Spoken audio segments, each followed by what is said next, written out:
Bienvenidos a este video. En esta sección de objetos ahora vamos a ver otra de las formas de construir objetos en JavaScript. Quizás una de las formas más utilizadas y difundidas en JavaScript antes de que apareciera la sintaxis de clases. Era la forma más común de crear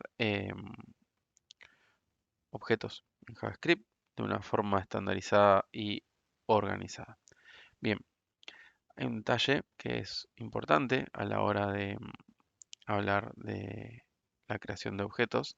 Y es que, si bien los objetos literales que veníamos creando hasta este momento nos dan una flexibilidad muy grande para definirlos, crearlos y modificarlos, lo cierto es que es un poco estándar y hay que detallar los elementos. Entonces, si yo tuviera que crear múltiples objetos idénticos, tendría que escribirlo todas las veces y también tendría la posibilidad de cometer errores. Es un método bastante propenso a omisiones o errores de tipeo, cosas por el estilo. Entonces, para estandarizar o templetear la creación de objetos, se utilizan funciones constructoras en JavaScript. Esto fue quizás uno de los primeros conceptos sobre la creación de objetos. En esto tenemos una función con el nombre que normalmente le daríamos a una clase en la programación orientada a objetos tradicional. Por eso utilizamos la letra en mayúscula y los parámetros que queremos recibir. Recuerden que en JavaScript las funciones, los parámetros son totalmente opcionales, no tienen tipos y tampoco podemos limitarlos. ¿Sí? Eso es algo a tener en cuenta. Pero al hacer esto, nosotros podemos crear un objeto y hacemos referencia a través del this.firstName, this.lastName, this.age y asignamos estos elementos. También para crear la función, aquí utilizamos prototype. Esto era como les había comentado antes, que no es lo mismo la propiedad prototype que la propiedad guión bajo, guión bajo, proto, guión bajo, guión bajo. Person.prototype vamos a llamarlo el prototipo asignable. Es decir, cuando creemos un objeto en base a person, se le va a asignar a este nuevo objeto person.prototype de prototipo. Esto permite que nosotros definamos una función dentro de este prototipo y esté disponible para todos los nuevos objetos que creamos. Ahora, ¿cómo creamos un nuevo objeto en función de esta función person? Con la palabra reservada new. Usamos sum.new con sum igual new person y le pasamos los parámetros que queremos. Este nuevo objeto sum que se crea, que lo vamos a ver ahora a continuación, tiene varios elementos importantes que debemos entender. Bien, en primer lugar, vemos que podemos utilizar el mismo saludo que hemos utilizado hasta ahora, solo que en vez de definirlo junto con la función, se define luego.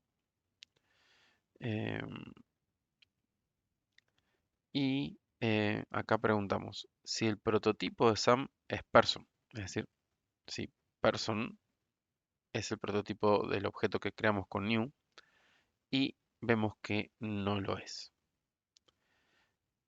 Preguntamos si el prototipo de Sam es el prototipo de person y vemos que tampoco lo es. Y ahora preguntamos si el prototipo de Sam es person.prototype y vemos que es cierto. Es decir, este elemento es distinto de person.proto. Bien, ¿a qué se debe eso? Bueno, ahora vamos a continuar con la cadena de prototipos de person. Bien, acá vemos que el prototipo de person es distinto de person.prototype, algo que acabamos de ver. Y vemos que el prototipo de person es function prototype, es decir, el prototipo que se asigna a todas las nuevas funciones. Y vemos que person.prototype no es object.prototype, pero sí el prototipo de person.prototype es object prototype.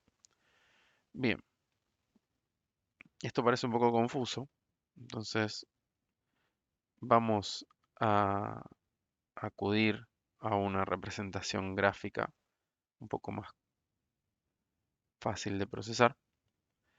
Y como acá están viendo, tenemos la función person. Person tiene como prototipo a function prototype, que a su vez tiene prototipo a object prototype y a null.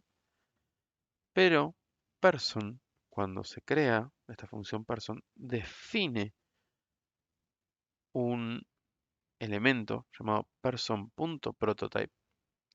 Y cuando alguien utiliza new para crear un nuevo objeto, por ejemplo Sam, se crea este objeto Sam y se le asigna de prototipo a person.prototype que hereda de object.prototype. En un principio esto parece bastante confuso y no parece tener mucho sentido. Vamos a verlo un poco más cuando continuemos con la herencia, pero algo importante para entender es que person es una función y Sam es un objeto. Si el prototipo de Sam fuera person, entonces person, al ser una función, Sam también sería una función. Nosotros lo que buscamos cuando utilizamos la definición de clases y objetos es que es construir un objeto en base a la definición de la clase, pero no que herede de la clase. Esto es la programación orientada a objetos tradicional, obviamente. Y por eso es que sucede esta ramificación en el comportamiento de los prototipos para lograr que Sam no dependa de person, sino de este prototipo que es un objeto. Bien, si bien las funciones en JavaScript son objetos, pueden ser ejecutadas. Entonces, si Sam tuviera de prototipo person, yo puedo utilizar Sam paréntesis paréntesis y esperar que obtenga un resultado en la función, que es algo que no quiero porque Sam no es una función. Por otro lado, si no fuera person una función, no podría ejecutarla ni invocarla. Entonces sería difícil crear el objeto como yo quiero hacerlo ahora. Bien, ahora vamos a ver lo mismo en las funciones constructoras, pero utilizando herencia. Bien, en este caso vamos a ir al código de, de esto. Esto va a ser un poco más complejo de, de analizar, pero no debería ser tan complejo. Bien, tenemos la misma función person que antes con el mismo prototype que antes.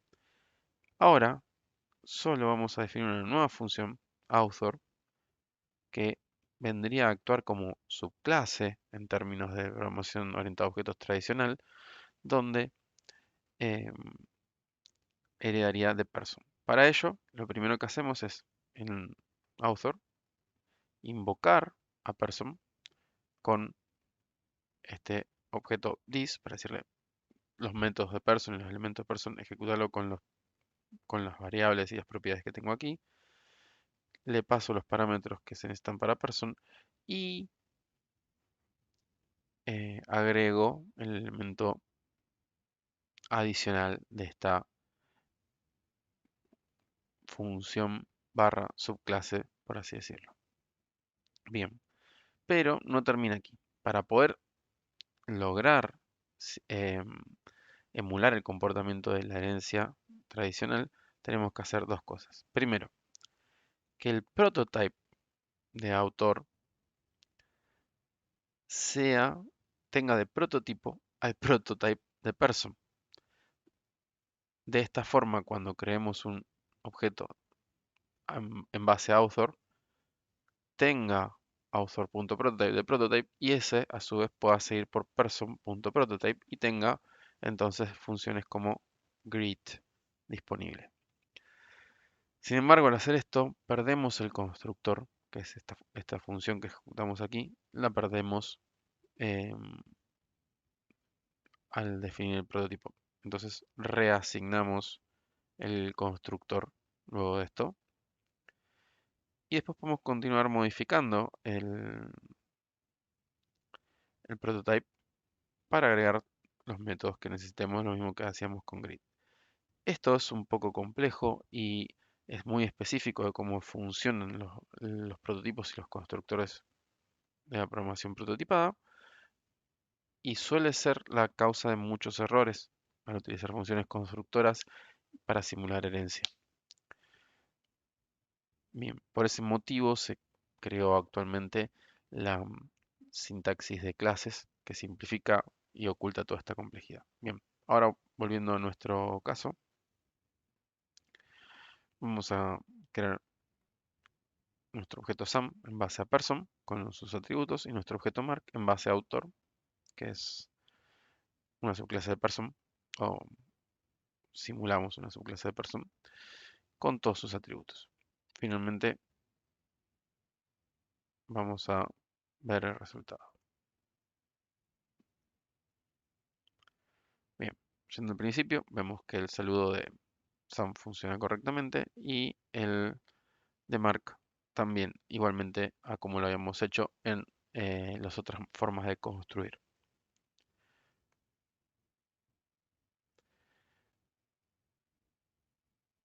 Object, ahora vamos a ver los prototipos de los objetos. En el caso de Mark, el prototipo es autor. El prototipo de Mark es autor, es correcto. Su prototipo es person, y es decir que el prototipo es el mismo prototipo que el de Sam. Hasta ahí bastante sencillo y bastante similar a cómo lo esperaríamos en la programación orientada a objetos tradicional y la herencia normal. Bien, ahora vamos a los prototipos de la función de autor. Punto proto no es person. El prototipo tampoco es person. El prototipo de author es function.prototype, que es el mismo que el de person. Y finalmente vemos que el prototipo del prototype de author, o sea, el prototipo asignable, es el prototipo asignable por person. O sea, de forma gráfica, vamos a este gráfico. Esta sección es igual que la que habíamos visto hasta ahora, con person, con function prototype como su prototipo hacia object y con la creación de person.prototype para eh, asignar a todos los objetos que se creen en base a person. Ahora tenemos la nueva función author que tiene a function.prototype como su prototipo, que define una función author.prototype para los objetos que cree como mark y se le asignen, pero a esta función author.prototype le asignamos el person.prototype para mantener esta cadena. Es decir, que si yo definí un método en person como es greet mark y lo trato de invocar desde mark, lo busca en author.prototype, no lo dispone, ahí solo dispone de say quote. Entonces sigue la cadena de prototipos y encuentra grid en person.prototype. Es decir, logramos emular la herencia tradicional de la programación orientada a objetos a través de una cadena de prototipos. Como vimos, hay cuestiones poco intuitivas y cuestiones muy intuitivas que tenemos y muy simples. Sin embargo, suele ser